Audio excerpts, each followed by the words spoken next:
Okay, so today I will talk about the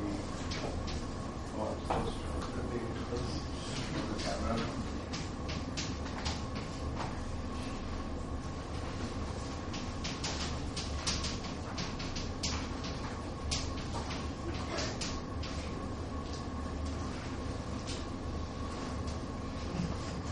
It's actually possible to vote and work on the same day, as you can see.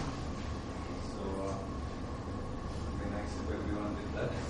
Anyway, today what we are going to do is the following. We are going to write the short-still metric, which until now we have treated just as the metric outside some spherical star. And today we are going to take it more seriously as a metric over a big range of distances.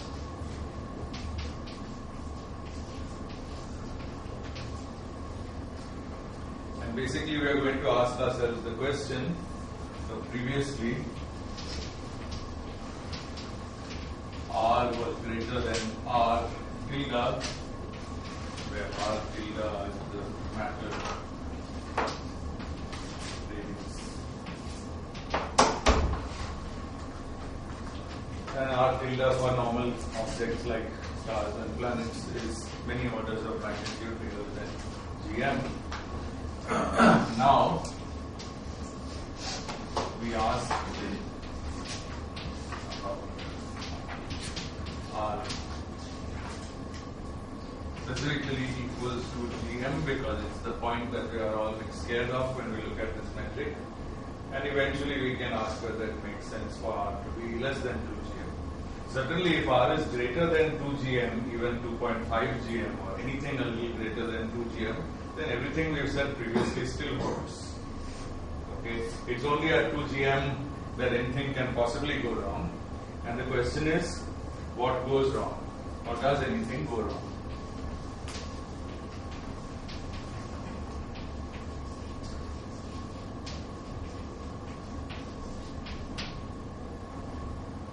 Now,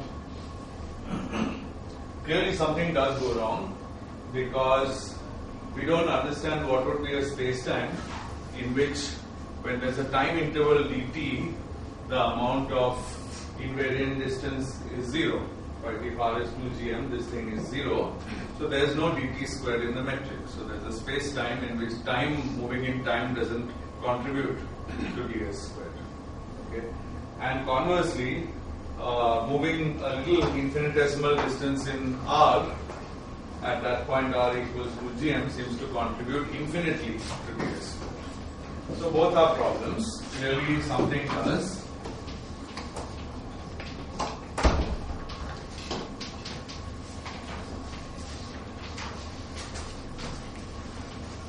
The coefficient of dt squared equals to 0 and coefficient of dr squared to infinity.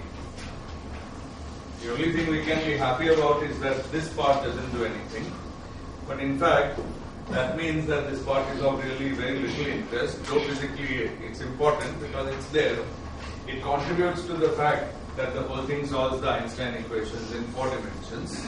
Okay. Without that, of course, it would be only a 2-dimensional space-time, but doesn't do anything for this problem, and so as you will see, we will be ignoring it for most of this lecture.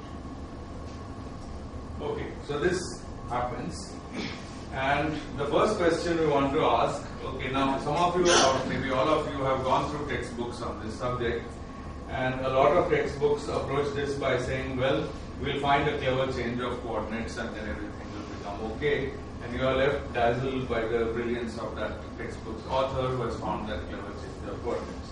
So I like to approach things a little bit more in the way that somebody might have done when they were first faced with this problem, or you might do if you are faced with such a problem, which is to start small, do a sample problem with a similar difficulty, with a similar phenomenon, try to solve that, try to understand why we are able to solve it, and then apply the technique here. So that's what I'm going to do. As a result of that, the analysis today will take up the whole lecture just doing equations and coordinates. So you should not mistake this for a physical analysis of what's actually happening in this problem that I'll do in the next lecture. So I'm stretching this out a little longer than people might do because I want to decouple two things. One is how we work with the algebra and the other is how we picturize the geometry and the physics. Okay.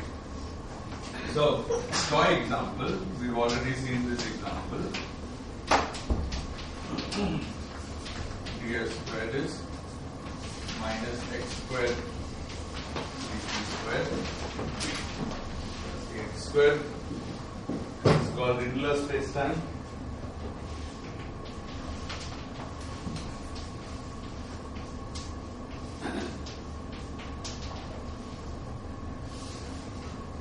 And it exhibits the same phenomenon, at least as this one, that when x goes to 0, this thing disappears, and therefore what's going on? Actually, it's an amusing fact. You can make it exhibit both these phenomena by a simple change of coordinates. So if you write, I think, I don't have this in my notes, but I think if you write y equals x squared, that's right. So y equals x squared, then dx is x squared by x squared, and dx is y dy upon 2x, which is dy upon 2 root y. This is just a amusing aside. If I do this, then the metric is ds squared equals minus y dt squared plus dy squared upon y. Maybe a factor somewhere, or y. Factor doesn't matter. But you see, by a simple change of coordinates in Rindler spacetime, I've made it have both these problems. That at y equals 0, both this thing goes to 0 and this thing diverges exactly as happens for the Schwarzschild metric. There's a point at which this goes to 0 and that diverges. It's not important because just this going to 0 by itself is bad enough. But I'm just saying that actually you can see that it can even be brought into a form which makes it more and more analogous to the Schwarzschild case. Okay. So I hope I've convinced you that Rindler spacetime is a good place to start. Now, many lectures ago, I believe it was the 5th lecture, I presented this magically derived change of coordinates. And my notation today might be different from that time, but we take the T of Rindler and replace it by tan hyperbolic inverse of some new coordinates T prime over x prime, and we take the x and replace it by square root of x prime squared minus t prime squared, and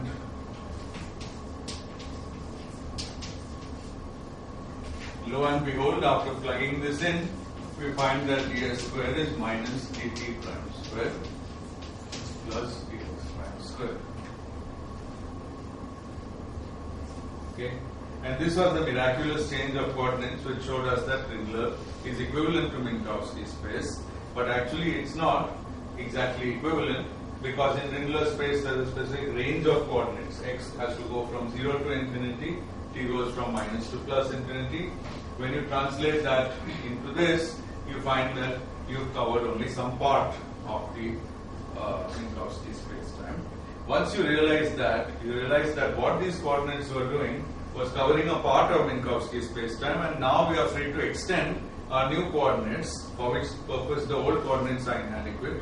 We can extend the new coordinates to cover all of Minkowski space-time, and then we can be happy.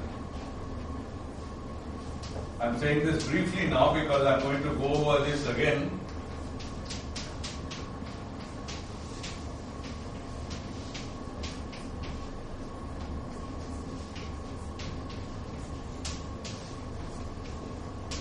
But I'm going to not pull this coordinate transformation out of a hat. I'm going to derive it by some physical or geometrical ideology.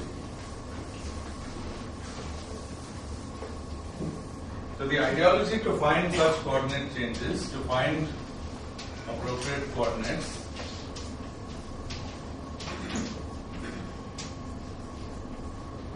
when there appears to be a singularity,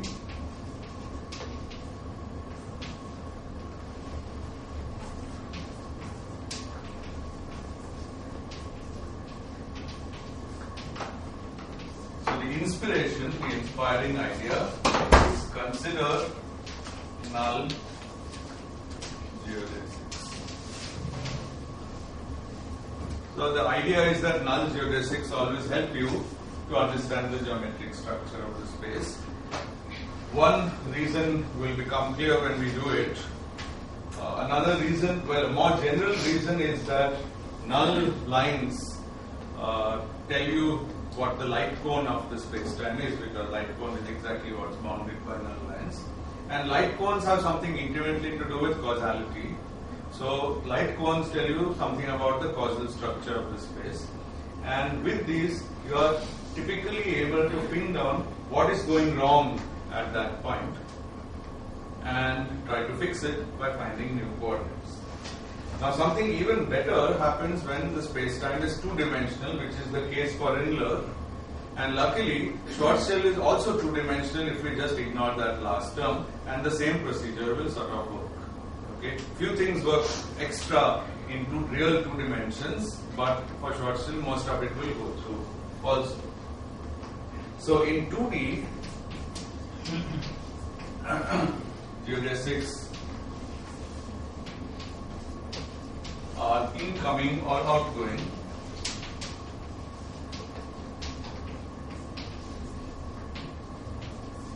Remember, is just 1D, just one dimension of space. The other dimension is time.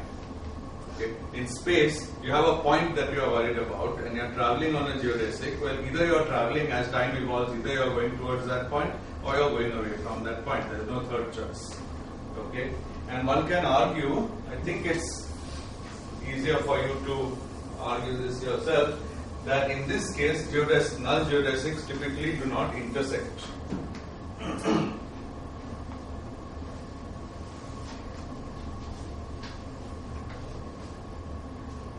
Let's say you consider a family of incoming geodesics. Okay, they'll all be in certain sense parallel. I mean, they're transported sideways, if you like, in space-time. Okay, so they're not. You wouldn't expect them to intersect over finite regions, and one can then use the affine parameter. So I'm sketching the ideology, and then I'll actually do it as a coordinate. So we are in two dimensions. So we take the affine parameter for an incoming geodesic as one coordinate, and the affine parameter for the outgoing geodesic as another coordinate. Now, as we move along our new coordinate, we are actually traversing the geodesic. Okay, and then we are going to be in some naturally adapted system, which, when it reaches the singularity, will be able to tell us immediately whether that singularity is a bad thing or a good thing. And in Rindler space, what's going to happen is that this procedure will lead to the change of coordinates I've written up here. So I'll show you that. In Schwarzschild, it will similarly lead to a change of coordinates, which we'll do, which are the critical coordinates. But of course, there could be some awful space where you can carry out this procedure, and you'll find that when you go into the singularity and these new adapted coordinates based on this affine parameter, you still reach a singularity. After all, if there's really a singularity, you can't possibly get rid of it by changing coordinates.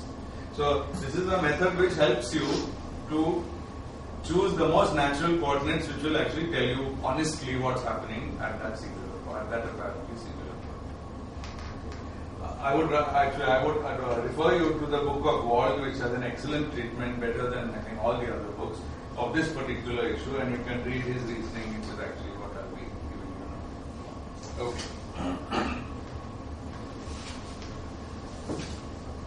Now before that, when should we, so we will do this now, when should we, so how should we diagnose, given the original metric, whether we expect the singularity to be a kind which goes away by change of coordinates or survives in all coordinate systems? Okay. So diagnostic. So this is a separate topic. So let this statement is over. Diagnostic for a singularity.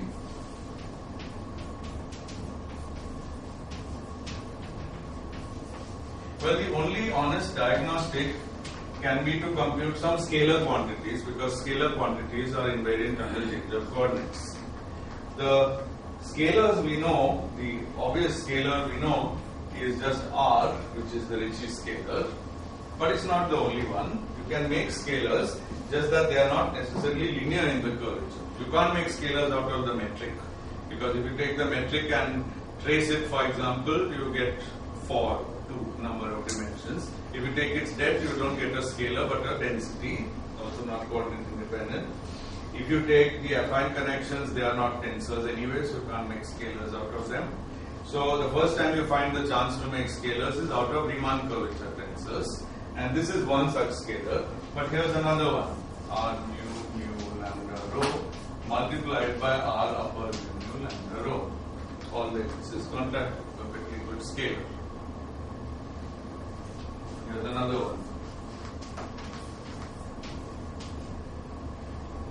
There are more. You could think of 3 powers of R or 4 powers of R and then contract the indices across all of them. As long as all indices are contracted, it's a scalar. So there are infinitely many actually. Okay, so these are examples. Now supposing we compute one of these and we find something, how will we interpret the result? If any of these diverges,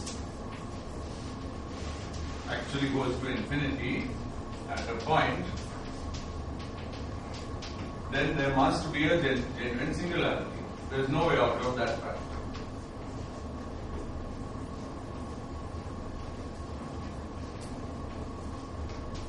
Would you agree with that? It diverges at a point in some coordinate system, therefore it diverges at that point in all coordinate systems. Therefore, there is no point hoping that you will find some magical transformation like this to make it flat or smooth or any other thing, because it's going to diverge whatever new coordinate system you find. So it's a good diagnostic. However, what if they don't diverge? What can you say for sure? There are infinitely many, and in fact there are examples where in fact at least this set of them don't seem to diverge, but something or other is wrong with the space at that point. So we'll come to that. We have to talk about geodesic completeness and so on, but that I'm postponing for later. So don't assume the diagnostic is the other way. But of course, if these are non-singular, you can always hope that the space-time is non-singular. That you're free to do. What would happen if you computed these things for this case? Now this is a 2-dimensional case, so as you know. Sufficient. Sorry? This condition is not sufficient. Sufficient for what? I mean, so if you find a non-singular R, yeah. So does that guarantee that you?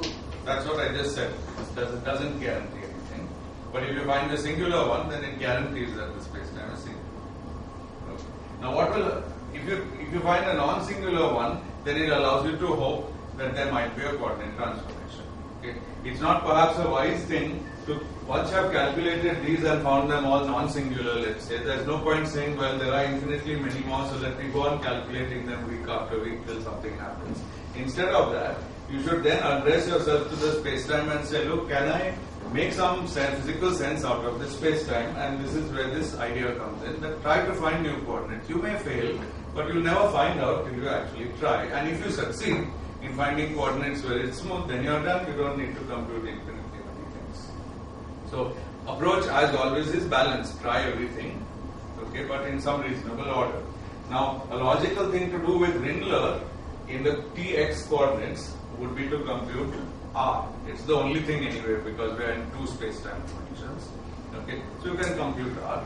The affine connections in the Rindler, original Rindler system, Rindler coordinate system, affine connections are generically non-zero. There are a couple of them that are non-zero. So you can actually compute R using that. What will you find? Of course, if you do it, I claim you will find 0. Post facto, we know that because you could as well compute it in the new coordinate system. This shows you right away that it's 0. Therefore, it must have been 0 in the old coordinate system. But if you didn't know this coordinate change, you would have to compute it in the old coordinate system and you would find 0. So at least then you would be free to start on your journey of looking for smooth coordinates. By the way, it doesn't have to be 0, it just has to be smooth. In this case happens to be 0. And in this case probably there are also not infinitely many curvature invariants because all of them are just powers of R. So actually in this particular case, in 2 dimensions, if R is smooth, I think you're pretty much done. Okay. In 3 and higher dimensions, there are infinitely many. Okay, good. So from now on we don't know this transformation and we are going to try and understand this space by looking for coordinates. Maybe we change coordinates successively until we find the coordinates that we want. Step by step, yes. Not only are asked full Riemann tensor to be 0. It's in 2 dimensions, so R itself is the full Riemann tensor, so there's nothing else.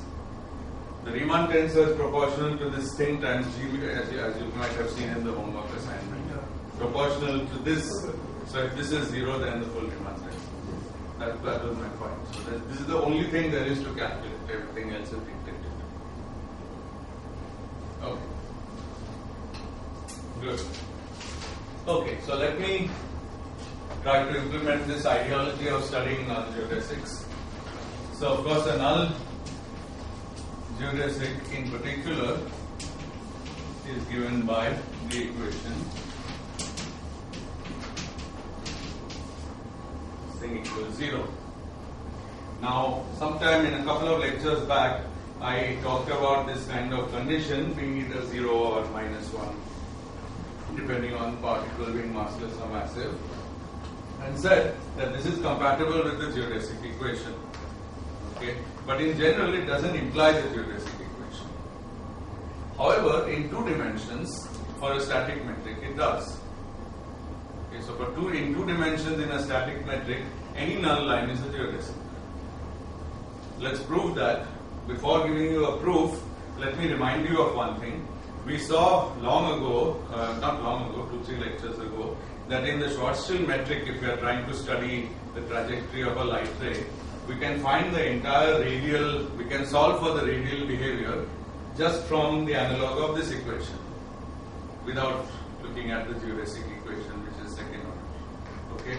So what we'll see is that this equation, along with conservation of energy, which is guaranteed because it's a static metric, gives us 2 conditions which are powerful enough to solve completely the trajectory, so there cannot be any more information in the geodesic equation. Okay, but let's do this precisely. So first, let's because of for any static metric,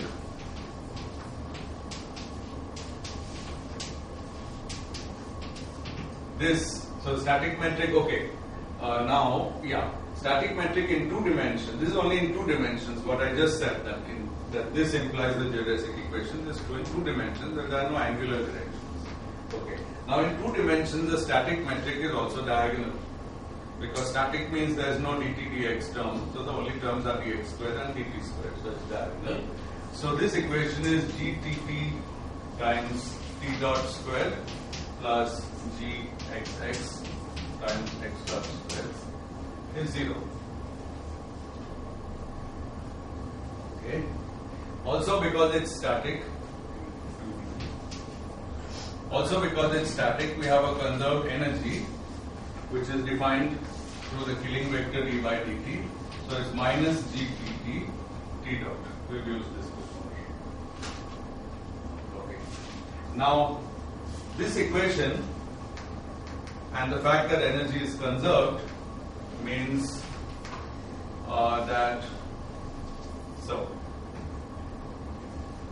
dE by d tau is the affine parameter, this is 0, conservation. So this is equal to minus of gtt comma tau t dot plus gtt t double dot. What is gtt comma tau? Gtt depends on t and x depend on the affine parameter tau. So this thing is gtt comma t t dot plus gtt comma x x dot. Same rule. What is gtt comma t for a static metric? Is 0. So we can rearrange this equation as t double dot plus the inverse of gtt will come here. X dot t dot equals 0, and it takes essentially no work to realize that this is twice of gamma t x. So it's the geodesic equation for t. In other words, the geodesic equation for t is a consequence of the energy being conserved. So I should have actually explained this earlier. Moreover, although I am been saying two-dimensional, this part is actually true in general. Okay, because you can see what went into this equation. Imagine that there were many x directions. Then it would be gtt comma I, where I runs over all the space directions, and then xi dot t dot. Okay, as long as the x dot and t dot terms are 0, which are guaranteed by being metric being static, this will always be true. Okay. Where the two-dimensional nature comes in is that the null condition itself, if I differentiate it in the affine parameter tau, gives me g mu nu x dot mu d tau of x dot mu equals 0, and this quantity is the geodesic equation. So it is x double dot mu plus gamma x dot x dot. This is the thing which is the geodesic equation. What we want to argue is that this is 0 for each nu, which we can't argue from this because g mu nu and x dot mu are contracted into it. But now if we use the 2D nature for the first time, then this says gtt t dot t tau of t dot plus gxx x dot t tau of x dot is 0. But this one we have already seen that it's 0, it's this equation. Okay, so now you see that in two dimensions the other term has to be 0. This is non-zero, this is non-zero, so this must be 0.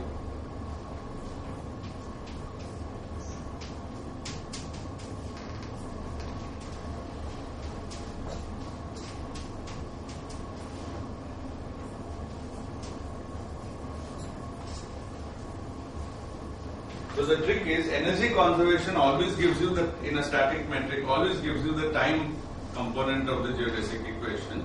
That leaves all the space components and one first integral, which is this null condition. So of course if it's only two dimensions, then this is enough to solve it. And we know this already because if you recall the Schwarzschild orbits, the angular dependence and so on could not be solved from this equation. That had to be separately solved. Okay, but here there is no angular dependence. So is that clear? This part is more general and that part is special to two dimensions. So that was a little digression. Okay. Now let's implement this in Rindler spacetime. So can I erase what's on the board now?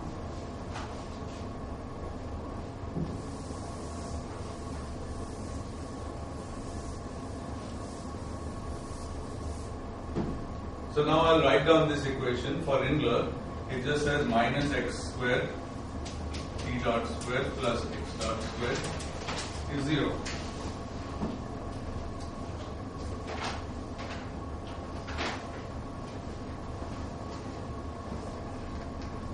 Okay. So now I'm not really interested in the behavior of t and x as functions of an affine parameter tau, which is more of arbitrary. What I want to know is dx by dt, but I can eliminate tau from this equation, take this to the other side, and I find dx by dt squared is equal to 1 by x squared. Or is equal to x. Some books do dt by dx with x squared. Okay. So this in turn tells me that t is equal to plus or minus log x plus constant. So from the little digression we took, this is a geodesic in Rindler. Okay, we only solved the null condition, but it has to be a geodesic. And now you can see what I meant about incoming and outgoing. One of these, x will increase as t increases, that's the plus sign. Okay, so that's outgoing, that's going away from the center of this space-time. And when it's minus, then x will come in as t increases, so that's the incoming geodesic. We can also plot it. The inverse of this is x equals constant times t to the plus or minus t. So you can just plot it. Maybe it's t, sorry, not that. It's plus or minus t plus. Yeah, that's the same. Okay.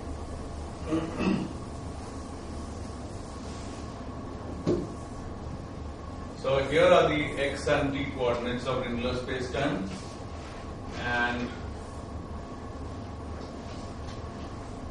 the t equals log x plus constant are like this.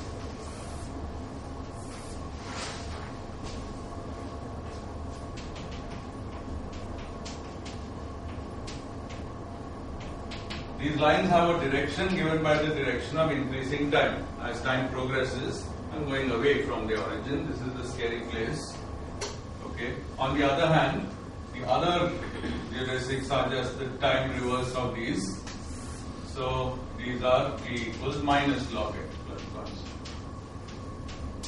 And the arrow in the sense of increasing time is here. And you see that these tend towards the singular place, x equals 0. And what we'll do is we'll try to now change to the affine parameter along these geodesics and these geodesics as our new coordinates. Okay, and in those new coordinates, what we'll be doing is we'll sit on, let's say, this geodesic and keep increasing the coordinate, and we'll end up closer and closer to the singularity, and we'll find out exactly what's going on there. Okay, so choose these. First thing is, let's define the coordinates along these, and then let's scale the coordinates to be the affine parameter. It's 2 steps. Okay. Choosing the coordinates to be along this, choose new coordinates to be along these geodesics.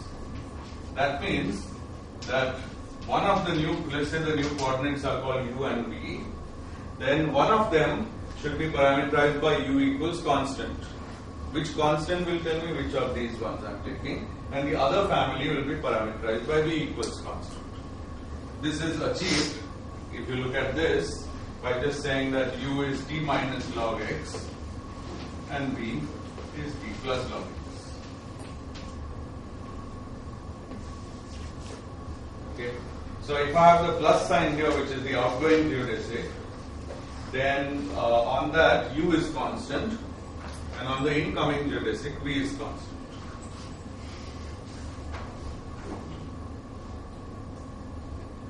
You take the plus sign, then u is. Sorry. If I take the plus sign, then u is constant, that's correct. And that's the outgoing geodesic. Okay. Good. And of course, these are very easily inverted. So x is e to the v minus u by 2, and t is v plus u.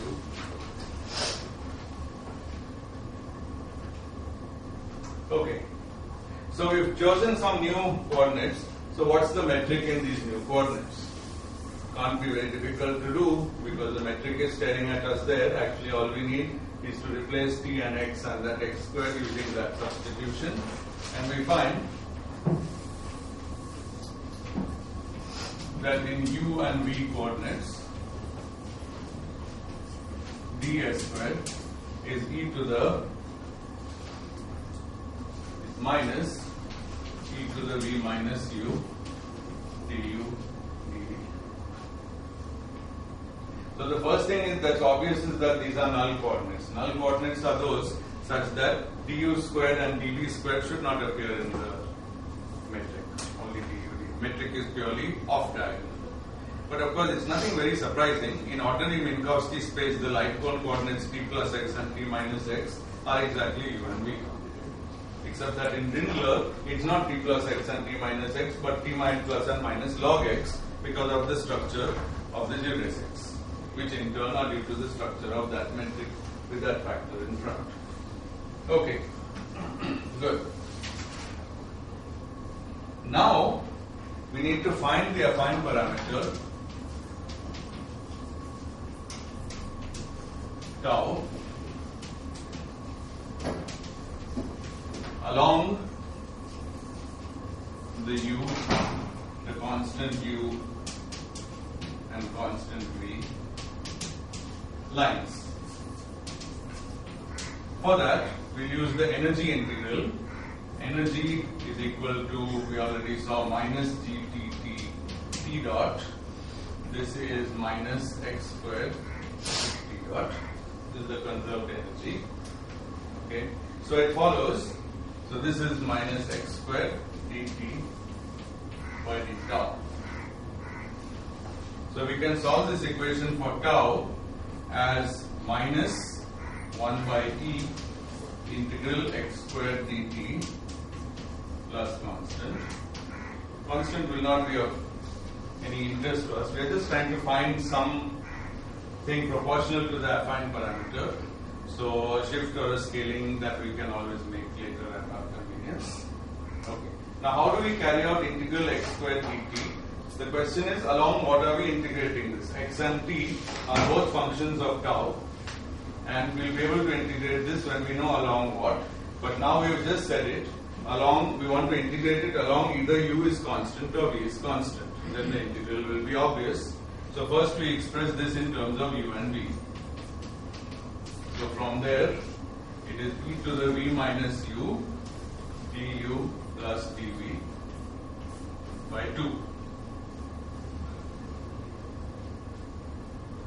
I don't seem to have a minus. I think that's messed up some minus. Sorry, minus ddt is plus x. This. Okay?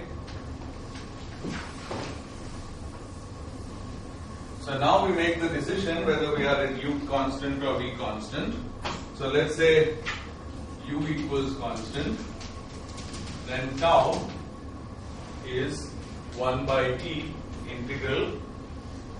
So u is constant, so I can bring u outside, e to the minus u outside the integral. Yeah. And e, and it's just, and there's a 2, and it's integral e to the v by 2 perhaps, no, v dv. So it's just e to the v. Okay. In fact, all I wanted was this dependence, the v dependence when u is constant. The rest of it is a constant. Which constant I can vary as per my choice. I can change the constant value of u, and I'll be on some different parallel geodesic. But e to the v is the affine parameter along the u equals constant geodesic up to scale. Okay. Therefore, e to the v is the affine parameter tau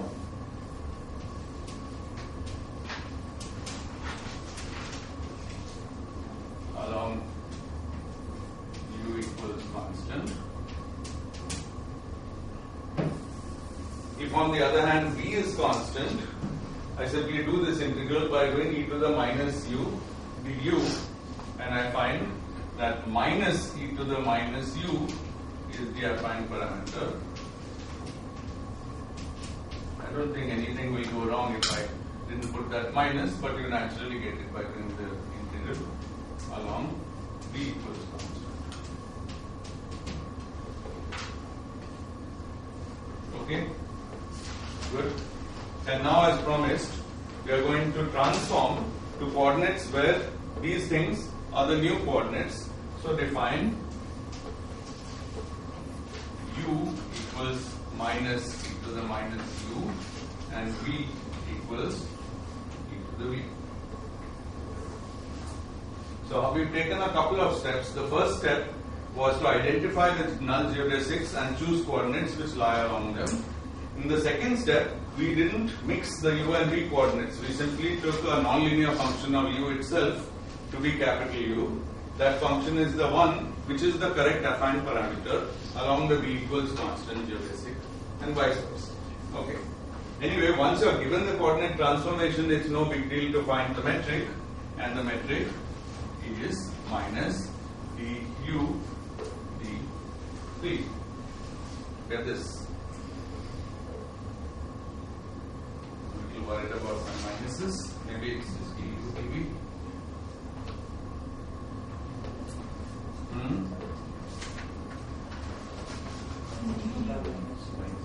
It actually makes absolutely no, the metric du dv and minus du dv are exactly the same metric. So maybe we'll choose this.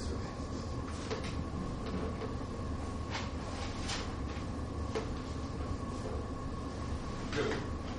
Now the last step would be to define u and v.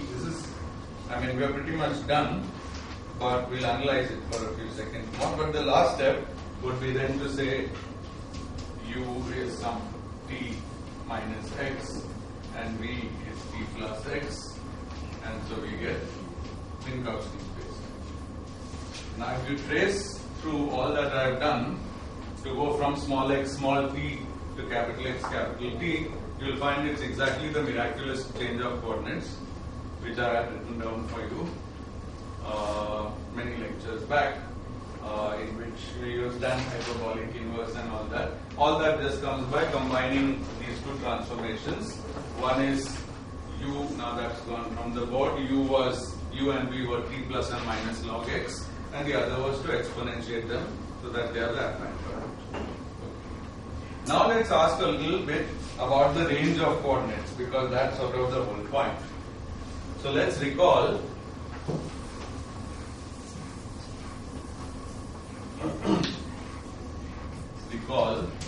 that x was between 0 and infinity and t was from minus infinity to plus infinity in this metric. Okay. Now we transformed it using this t plus and minus log x. So I'll have to write it again, unfortunately. I'm sorry about that. T minus log x and v is t plus log x. I hope this is what I wrote earlier. Okay.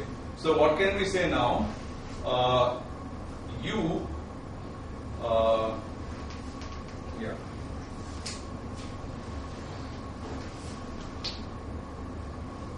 Okay, actually we don't really care much about the range of small u and small v. We care about capital U and capital V. So capital U is equal to e to the minus small u is equal to e to the minus t e to the log x. So it's x e to the minus t. Yes? And v is e to the small v is e to the t e to the log x, and it's x e to the t. Good. And unfortunately, I have got my signs going because u should have been less, should have been minus. I think let me take it minus. I have to have here minus. So it's this. Actually, I still think it doesn't matter. Okay, now let me keep it as I did. I think what I did was actually minus will be there. It will be minus. Why? Because if you take du, take this definition and find the extension. No, this is okay. Then Okay.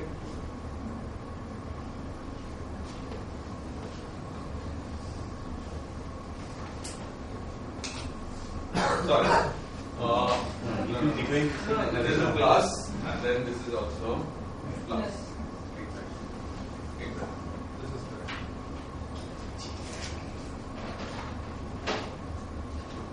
All right. But now we learn that x greater than 0 implies that u and v, the capital ones, are both greater than 0. The x was greater than 0 and x appears in front here. So these are also positive. Okay? And this is the statement that Yeah, and now if we translate this into x and t, then we find what we already have discussed many lectures back, that the region is this. Okay, because what you should think is this is in x and t coordinates. So here capital X, capital T.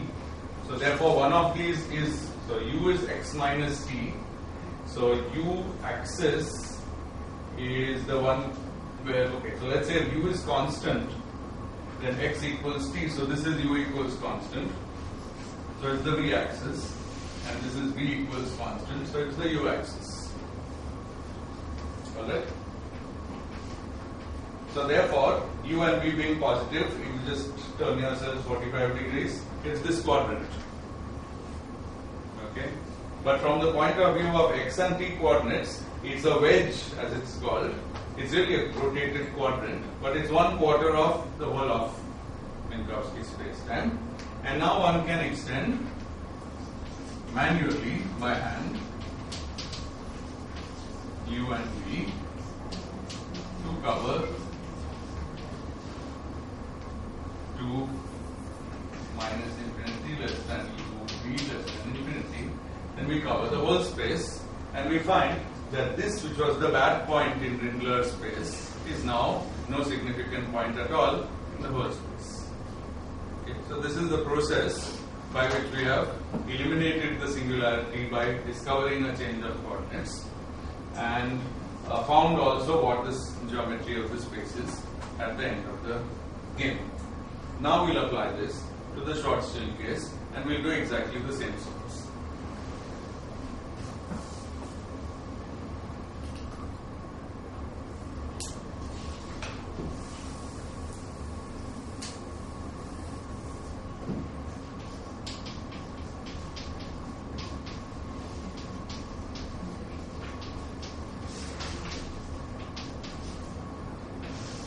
So what I'll be doing is to use this metric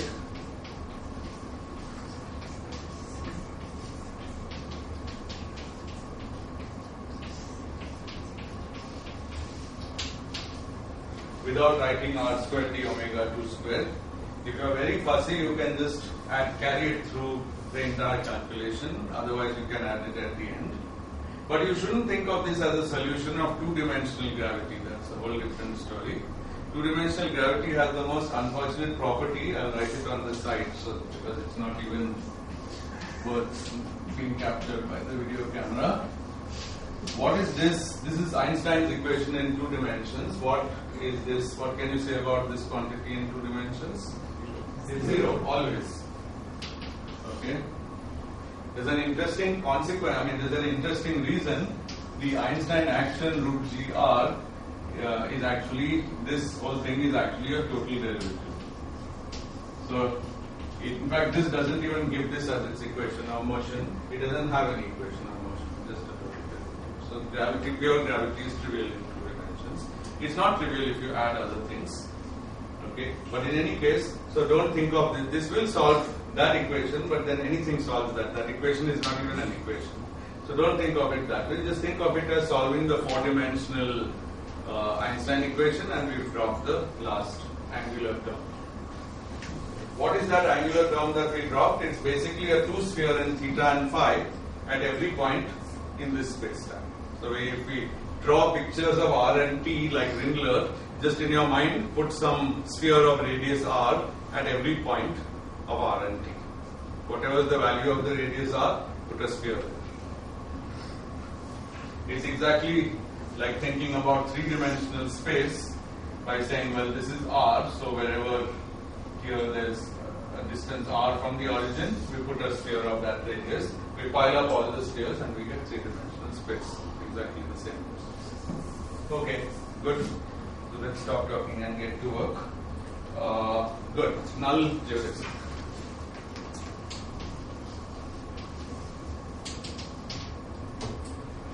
So g mu x dot mu is 0. So 1 minus 2 gm upon r t dot plus 1 over 1 minus 2 gm upon r dot 0. So dr by dt, the dr by dt, or people prefer dt by dr in this case. So again we can eliminate the proper time, or not proper time, sorry, the affine parameter, this is the null case. So the tau parameter we can eliminate again by this, by suitably taking things to the other side and bringing them. So this should be 1 minus 2 gm by r. E square now. E square. Thank you. And this miraculously remains true, but with a plus or minus. Oh, no, I think I got the place wrong again. Yeah, it's plus or minus 1 over 1 minus 2 gm. That's it. Okay.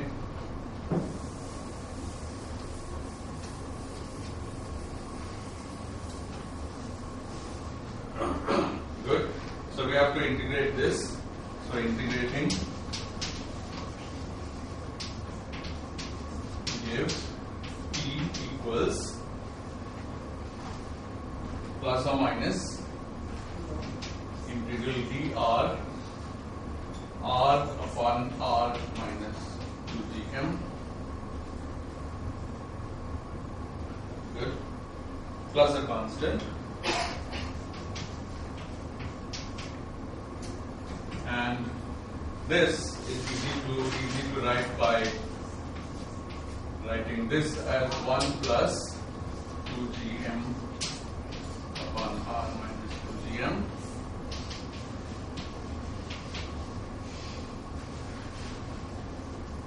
Yeah. And this is plus or minus of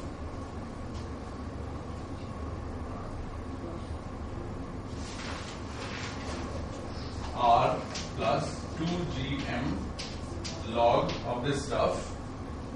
Okay. Now log, I don't like to write log of something which has dimensions. R minus 2 gm has dimension of length. So I'll write it as log of r by 2 gm minus 1. The difference is log of 2 gm, which will go into the gm times log of gm, whatever goes into the constant. Okay. Very good. Now let's define r star equals r plus 2 gm log.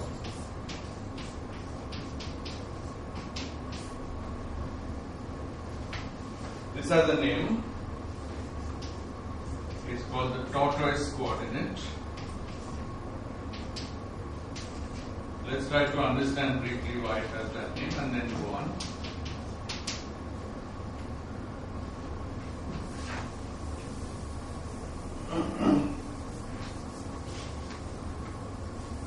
The key point is that for regular steps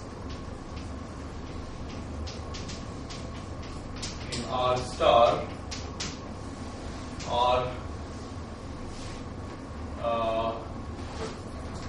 in the region, okay, first off, so before that, first let's notice the properties of R star.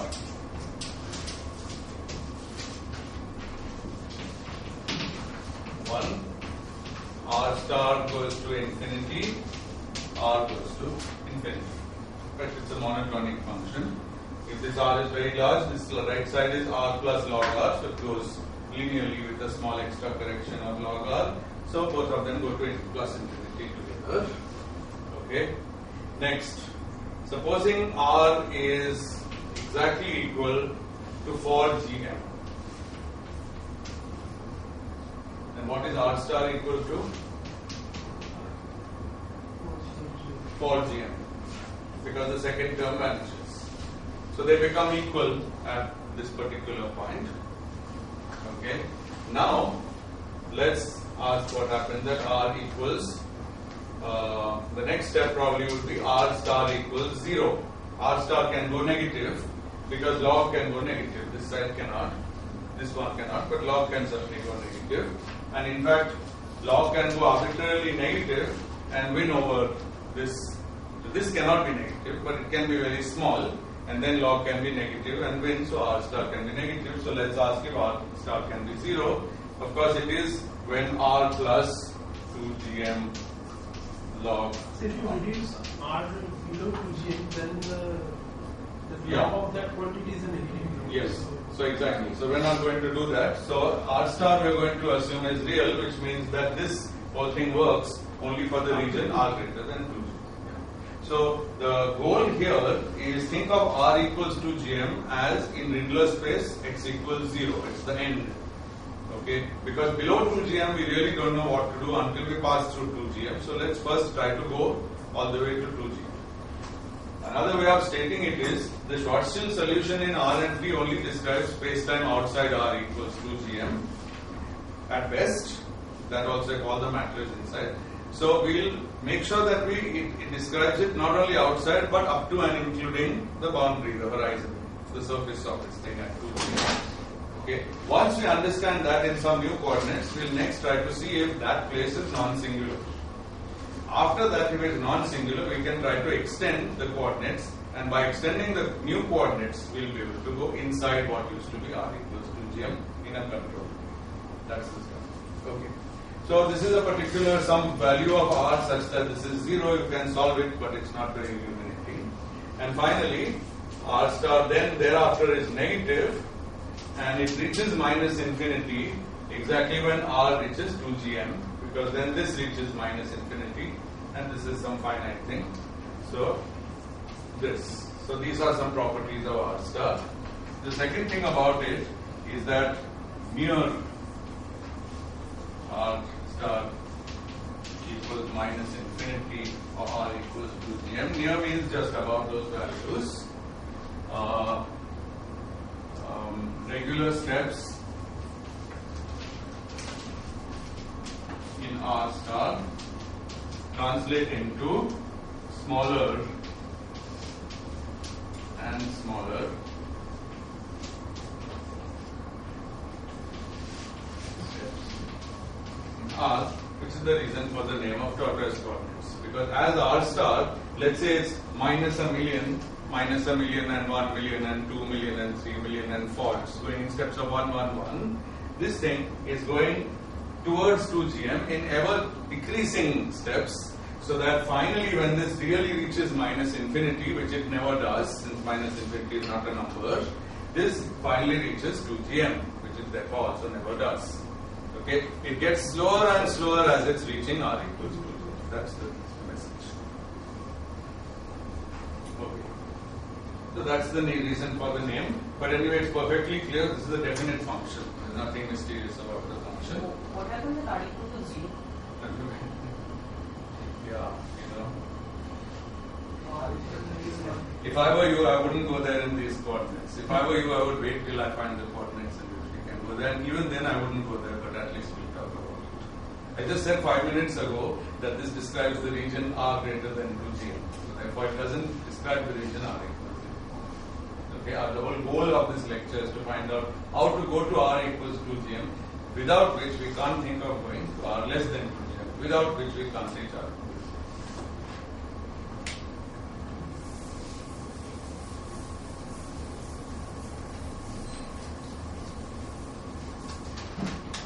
Good. Now let's try to remember what we did in Rindler.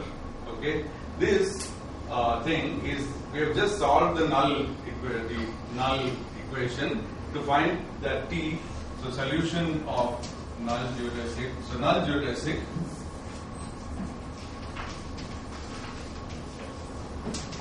or null geodesics are T equals plus or minus R star. Okay, we haven't changed coordinates as such, though we could if we wanted to. In the new coordinates, the null geodesics would be very simple. Of course, the metric would be complicated. But whatever it is, these are the null geodesics. That's what we just found. So therefore, if we want to define new coordinates small u and small v, such that one of them is constant on the ingoing, again we have the same story. One is ingoing, one is outgoing. Incoming and outgoing. I don't know. Some books say ingoing and outgoing. suppose it all depends where you are. Anyway, so how do we define u and v in terms of these such that u is constant on one of them and v is constant on the other? Very simple, right? T minus R star. Yeah, exactly. So t minus r star and t plus r. So great. We've derived without any assumptions or guesswork a sensible coordinate change which puts us properly on null geodesics. Okay, now I fix u and move in v, or fix v and move in u, and I'm on a null geodesic for sure. That's great. So it's very good to transform coordinates into the uv coordinates, and what we find is the following. First of all, let's notice that r star is equal to v plus u by 2. Okay, but r star is a particular function of r plus log something. So this determines r as a function of u and v. Is that clear? It's that function which you get. In fact, it's a function of u plus v. You get it by solving r plus log of all that stuff is equal to v plus 2 by 2. Whatever solution you get for r, we'll call it r of u and v. It should be v minus u by solution. Thank you. Good. So whatever we get, we'll get r as a function of u and v. Okay. So from now on, r will keep appearing. The problem is that I can't write a simple function for r because it's a solution of a more complicated equation of the form r plus log r equals something. There's no simple function. If there was, we would be writing that function. But whatever it is, the function has the name r of u and v. Okay. So we'll keep writing the metric using r, but now r is not a coordinate, it's the function of u and v. However, r is still the position with respect to our original spherically symmetric object. So it has a dual role. The value of r reminds us where we are in the original object. Okay, r equals 2gm is still the correct place that we are trying to understand. But r, when it appears in the metric, is that function of u and v obtained by solving this equation. Okay, so in terms of this, we easily find that the metric is minus 1 by 2 gm over r du. If you really want, I could write this.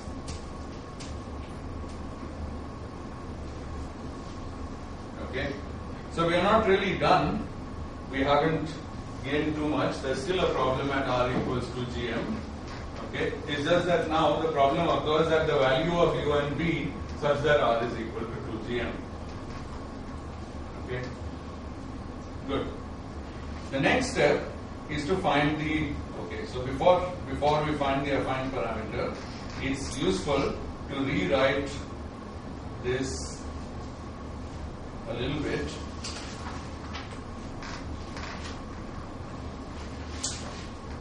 Good. So here's a clever transformation. We'll write log. Okay, so let's refer to this equation r equals r of u and v. It is r plus 2gm log r by 2gm minus 1 is v minus u by 2.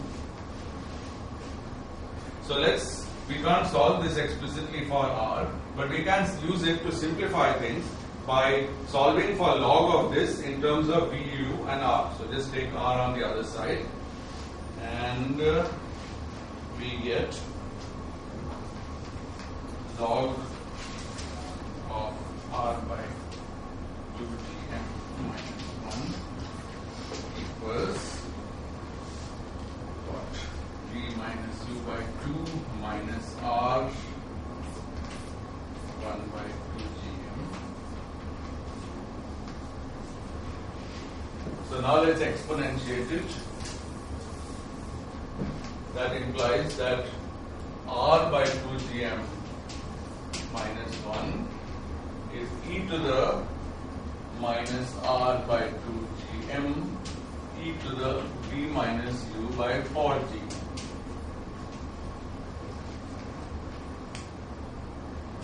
And therefore, this factor which comes in the metric 1 minus 2gm upon r is obtained by just multiplying this thing by 2gm upon r.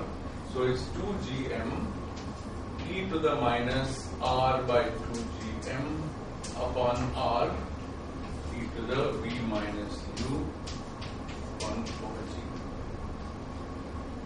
Looks like we haven't gained very much.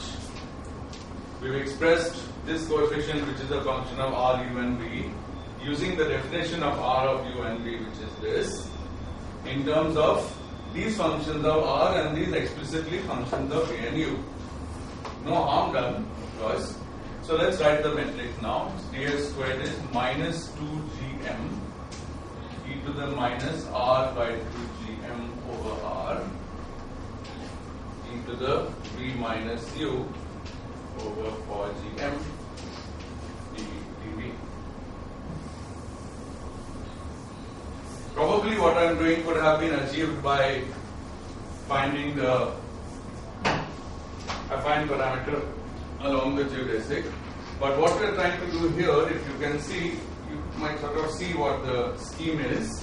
What we have done is we have manipulated this into the form that the last part is exactly the Ringler metric, up to some 4gm factor. It's exactly that Ringler metric e to the v minus u du dv, okay, which we simplified by choosing capital U is e to the minus small u and capital V is e to the small v. So we'll just choose it. Capital U is e to the minus u, v is the v. This time I dare not screw up my signs. They say of course over 4gm, sorry. And they say minus, so I'm putting a minus.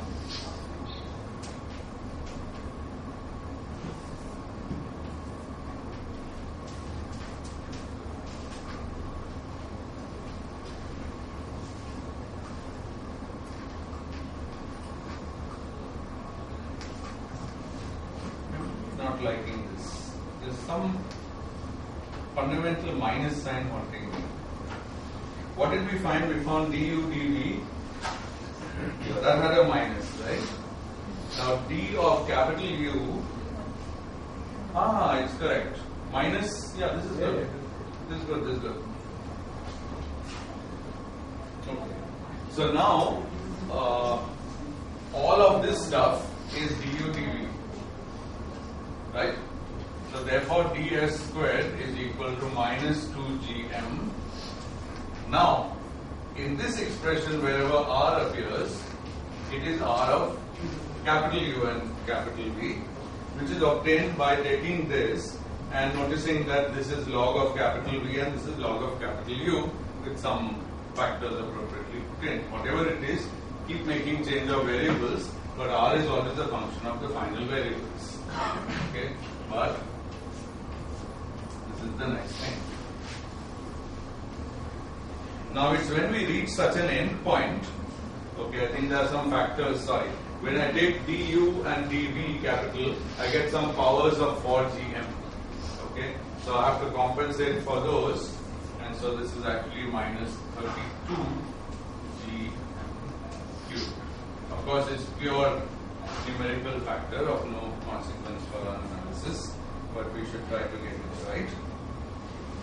And now we are in a position, we have a metric now, you see, which for no value of capital U and capital V appears to have any weird behavior, as long as we control capital U and V, so that small r is still greater than or equal to 2gm. Okay, but at small r equals 2gm, this will be 2gm, this will be 2gm, and U and V will take some values, and you can see there is nothing strange about those values. Okay, and that's where we'll be, but there's absolutely no sign of any singularity in the metric. So this is how our methodology has paid us off. But we are not done. Let's press on. So first of all, we can now go back to x and t type coordinates.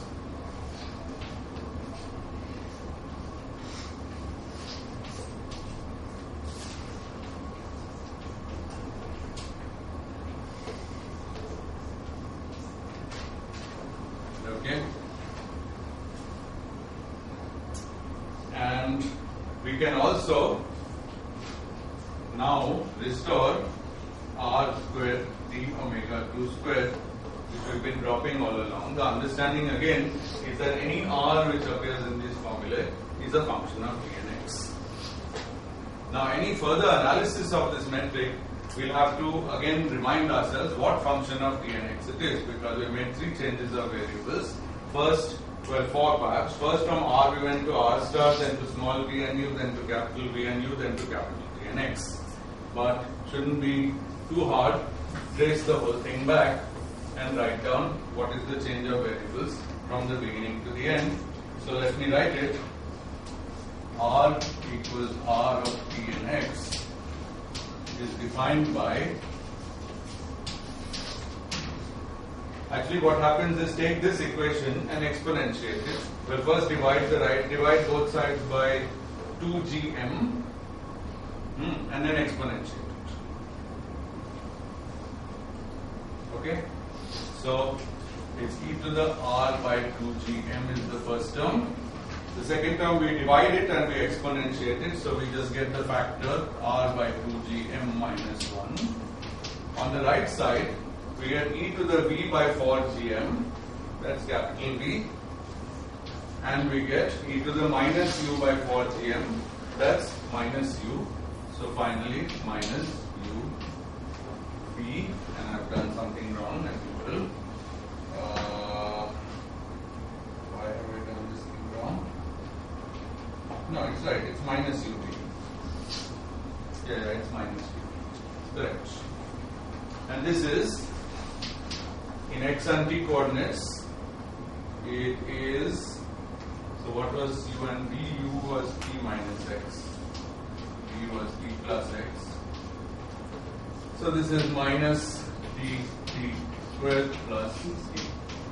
Sorry, it's not it's minus, so it is x squared minus t. Sorry, something wrong? For once I should get the sign right statistically. 50% of the time at least I should get what? Both these to be accepted. No. There's a minus here, so this is there. Okay? Now we're okay? Good. Very nice. So this is the definition of R as a function of x and t. Not so bad actually. After so many transformations, it's a pretty simple thing, except it has exponential and power. So whatever it is, that's what you get. Okay. Now R is doing all this, but the original time t must also be writable in terms of new coordinates. And if you remember, t was u plus v by 2. So again, we exponentiate, well, we don't exponentiate, we just notice that this is equal to, so u is minus, is log minus 4gm log of minus capital U plus 4gm log of v upon 2. And this thing is equal to 2gm log of x plus t over x minus t. Okay, you can just check, well, obvious. 2 cancels this, you get 2gm, then log of v upon minus u. So that's x plus t over x minus t. So that, more pleasantly, this can also be written as 4gm tan hyperbolic inverse of t by x. Simple identity between this thing and that thing. It can be proved by taking the tan hyperbolic to the other side and using the definition. Okay. So in particular, I hope the analogy with Grindler space is pretty clear. Okay, this is very close to the transformation that we used to get to Grindler space. Get Grindler space to look like Platin. And now we have to talk about the allowed ranges of coordinates. And before that, let me give you the names. So x and t are called Tortoise Coordinates. But there is also a second person, Singularity, whose name is coordinates.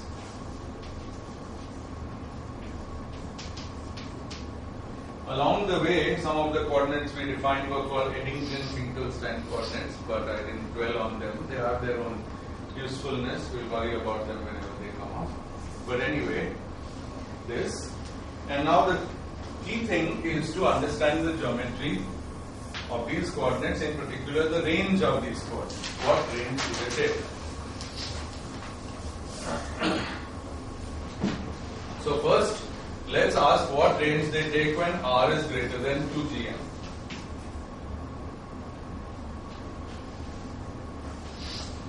Okay.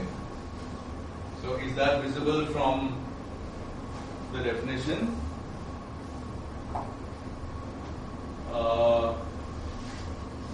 Let's first point out that the only constraint on the original things was r greater than 2 gm. Later we want to relax the constraint and say r greater than 0. We cannot ever relax the constraint below r equals 0. There was a spherically symmetric body.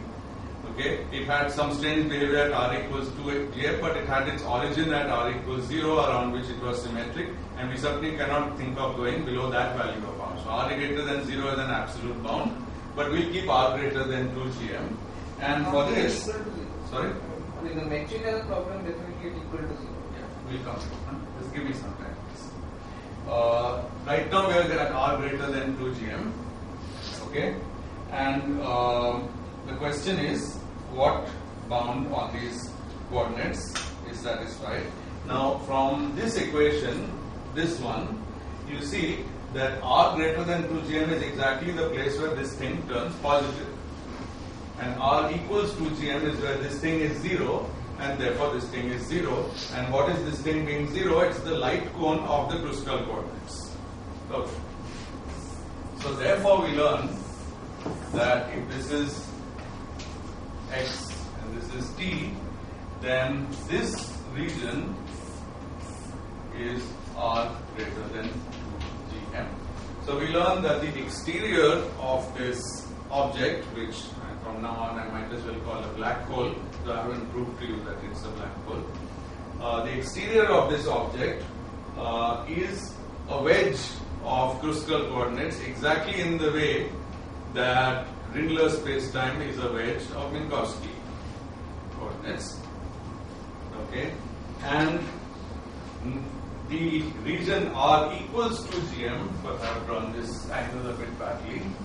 The region r equals 2 gm is this line as well as this line, and these are the lines when t is equal to x or t is equal to minus x, and the metric, which by now has probably disappeared from the board, has nothing visible wrong with it at those points.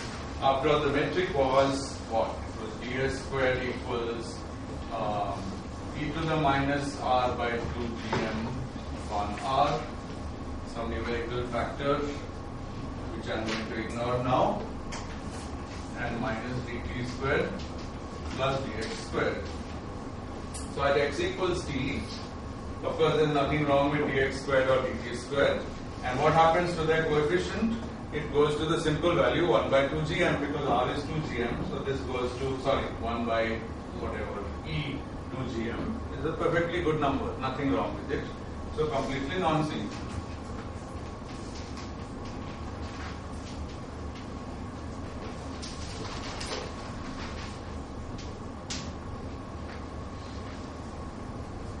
Okay.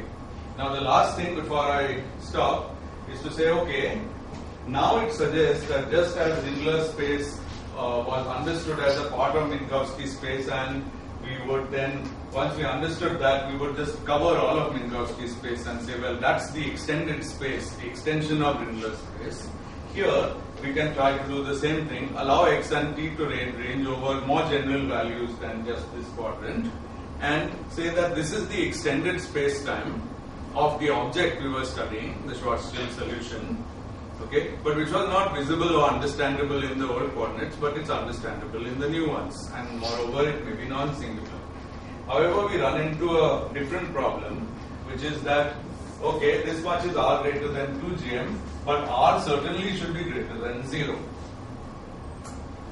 Okay, I'm not distinguishing between greater than 0 and greater than or equal to 0. I'm trying to find out what's the boundary of the region r equals 0, because that is not negotiable. We can't extend x and t beyond that, otherwise our physical interpretation that there was a spherically symmetric body in the first place is gone.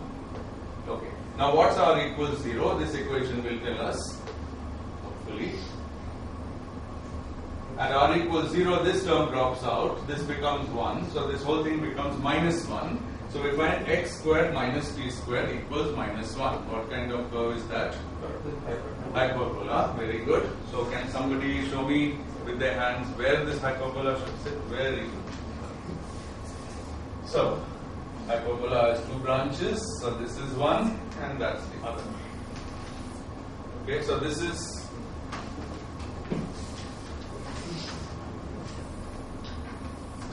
r equals 0 and so is this. Okay, so in Kruskal coordinates r equals 0 is the full hyperbola with two branches, and this is the region that's totally excluded. So this isn't in the picture at all. We're never supposed to talk about it. Anybody who tries to talk about it has to be shot dead immediately. It's not allowed. Okay? Good.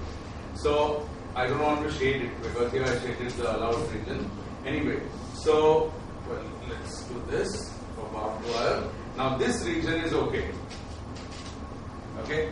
So the maximal Kruskal extension of Schwarzschild space-time is to say that t and x take all values in this quadrant as well as the image quadrant there, as well as above and below, but here and here.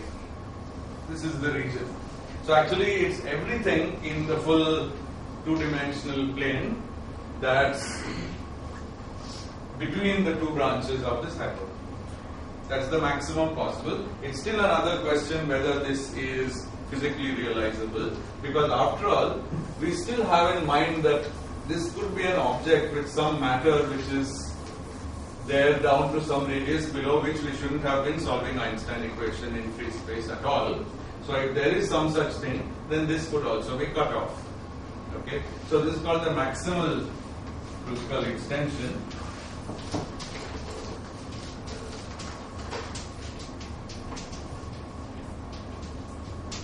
And what we've achieved is that without making too many assumptions, but just following the logic of going along geodesics, null geodesics, we found a nice coordinatization of the Schwarzschild metric, and it makes it very manifest that there is no singularity in the metric at r equals 2 gm. Okay? There is still a singularity in the metric at r equals 0. That's visible from here. Okay. Now, the question is, before embarking on this enterprise, perhaps we should have computed some curvature invariants, but that's a bit of a pain. Moreover, I think most computations of curvature invariants use orthonormal frames, which I haven't yet taught you. But seeing this answer, you can already guess what we are going to find if we computed curvature invariants. A, we wouldn't find any singularity in r squared or r mu nu lambda rho squared or anything like that at r equals 2 gm. By the way, we can't guarantee what we would in any coordinate system. We can't guarantee what we would find if we computed r mu nu lambda rho, because this is coordinate dependent. This might have a singularity at r equals 2 gm, but this can't have. So this better be non-singular. Similarly, just the humble Ricci scalar is already non-trivial for this solution. That also better be non-singular if we calculate it without any of these change of coordinates. But both of them, we expect, have a perfectly good chance to be singular at r equals 0. And in fact, one will find r equals 0 is a point of infinitely large curvature. Okay. So therefore, there is a problem at r equals 0. One can still talk about it and one can ask what to do about it. But for now, this is what I want to say. Now, with all of this, there's still a lot to be discussed, because now we should ask questions about what will happen if a particle travels in the space-time. Up to now we've only focused on the space-time, but general relativity is a sort of alternating sequence of first understanding the space-time, then putting a particle in it, massless or massive, letting it propagate, see where it goes, see how it travels, and then maybe go to another space-time. So the second half of this analysis is bigger. Okay, are there any questions?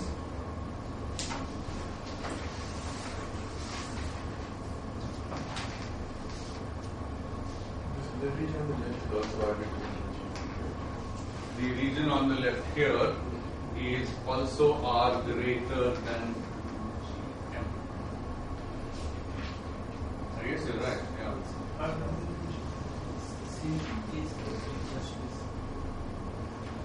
Yeah. No. Wait. Actually, I think I even said something not exactly right. Thanks for pointing that out. Isn't it that idea you gave earlier that doing of two spaces at the It is. I think it's related to that. That in Riddler space also you could have said that you get two, whether you get two edges or one would be up to you. But I think here there's another way to say that, which is that R greater than 2gm is a single. Okay, so we'll be talking about causality and causally connected regions. And I think the correct interpretation is that R greater than the region outside this thing is really the right side of this. Let me try to clarify that. Thank you. That's a good question.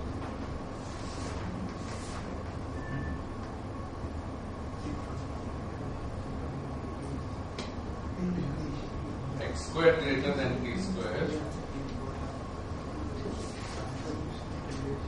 Did we say anything earlier about X being positive?